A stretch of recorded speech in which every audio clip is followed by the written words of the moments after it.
Theme is Here I Am, Lord. A statement of service, a statement of surrender. A wise old friend of mine said that everything he'd ever let go of had fingernail marks in it. And here I am is a statement of trust, right? So God knows better than I ever could know. God has the entire picture in God mind. So when I pray, here I am, Lord, I trust that God will take care of all things. But there is that one expression that we discussed at our retreat this weekend, trust God, but tie up your camel. That means we have to do our part. When we began the prayer chaplain retreat on Friday night, I asked everyone to think about yielding to God. What would that look like, and how would that feel in your own life? Turning over your entire life to God, your ministry, your problems to God, and just sit with that power that you can turn it all over. You can yield everything to God. But you know, some people are so literal out there in the world, you have to be careful when you say yield what they might be thinking.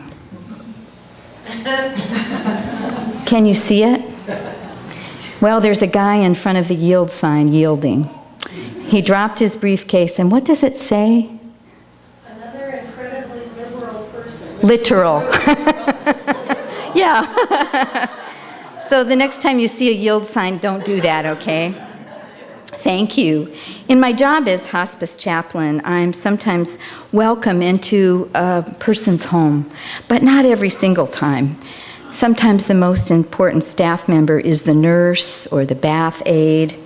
The nurse makes sure that the patient doesn't experience any physical pain, and the bath aide is the one who nurtures our patients with warm water and a gentle touch, a shower on the better days, and then as they move on down in time, maybe a bed bath.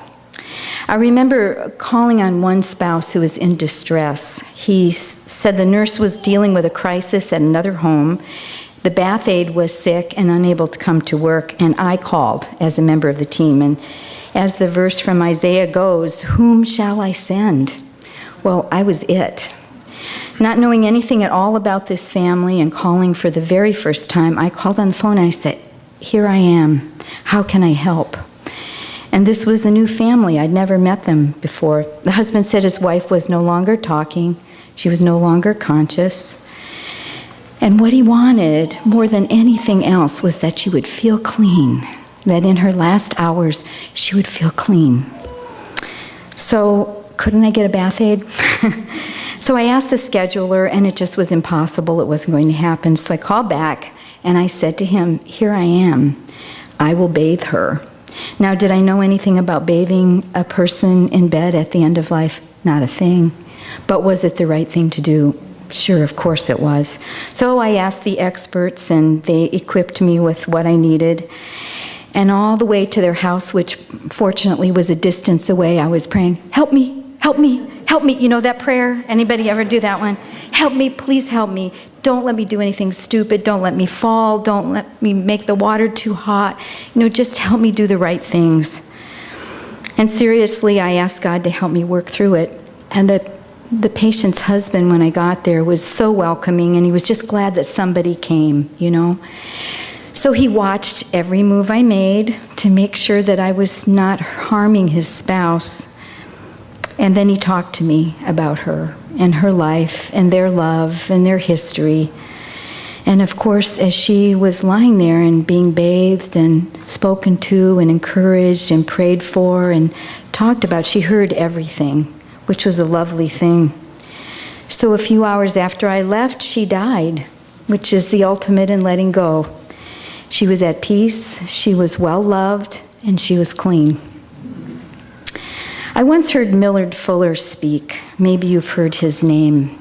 Millard Fuller was born in Alabama to a pretty humble family, humble beginnings. He went to university, and then he went to law school in Tuscaloosa, and he had this knack for marketing. He's one of those boy geniuses, and by the time he graduated from college, he was a millionaire. He started a marketing firm. He was just wildly successful, and it kept growing and growing and growing, and he was just an astounding success with his partner. He was married and he was financially successful, but he just wasn't happy. He wasn't happy. He felt like, in spite of his worldly success, that he didn't really have integrity. His marriage was on the rocks. His health was bottoming out. So he and his wife got together and they sat down and they talked about really what are our values, really what's important to us beyond this worldly success. How can we live with each other? And they gave up all their material possessions. They gave their money away to the poor. They donated everything and moved to a Christian farm in Georgia, and they asked, "What comes next now? Here I am, Lord." Well, Fuller used his skills to look at projects for housing the poor, and he established some pilot projects where low-income houses were built, and the people for whom the house was built were part of the building crew, the construction crew, and they paid those houses off with no interest. The payments went into a revolving account so the next house could be built. They thought they had this really good idea, and so they decided to move to Zaire, of course.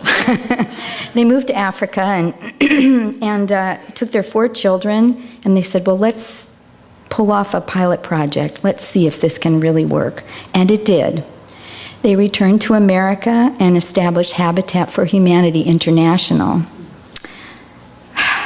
Just astounding success. The Fullers have been given countless awards for their work. You all know the organization. Maybe some of you have had a hand in building a house at some point in your life. But listen to this. They have built more than 400,000 homes, sheltering more than 1.7 million people in more than 5 continents and 3,000 communities worldwide. Isn't that fantastic? Because somebody said, what the world tells me is successful isn't getting it. There's this empty place. So here I am, Lord. What do you want me to do? What happens to us when we hear the call? What happens to us when we surrender to God and say, use me, oh God. What do you want me to be? What do you want me to do? I'll do anything. I'll kneel in front of a yield sign if you want me to. I'll do anything. What happens when we surrender and say, thy will be done? Well, Jesus said that entering the kingdom of heaven is like finding the pearl of great price. And you know what he said it cost us? Everything.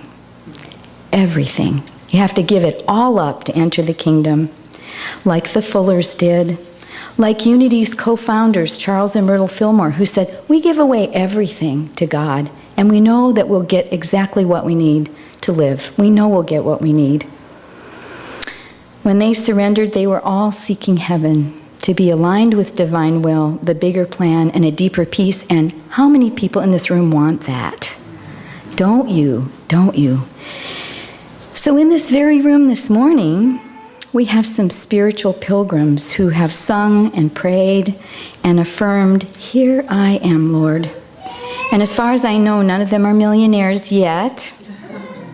But like the Fullers, they believe and they know that their lives have been richer because of their spiritual commitment. Today, you will hear from your prayer chaplains. You will hear the prayer chaplains who just completed another yearly retreat to strengthen their skills, to affirm their dedication, and to fill up on inspiration and communion with one another. We had a really rich time together, getting a nudge from God, a prompting to turn in a particular direction in your life, or maybe a seemingly unreasonable but compelling idea that just won't go away. I have one. I'm not ready to even talk about it yet.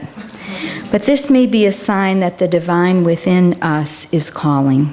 How many of us are willing to listen and to see and to surrender and to yield? Like young Elijah in the temple, God may be whispering to you in the night, calling your name. In Unity, we often think of the angels as divine ideas making their way to consciousness. Perhaps one day you'll find yourself responding to the angels and to God. Here I am.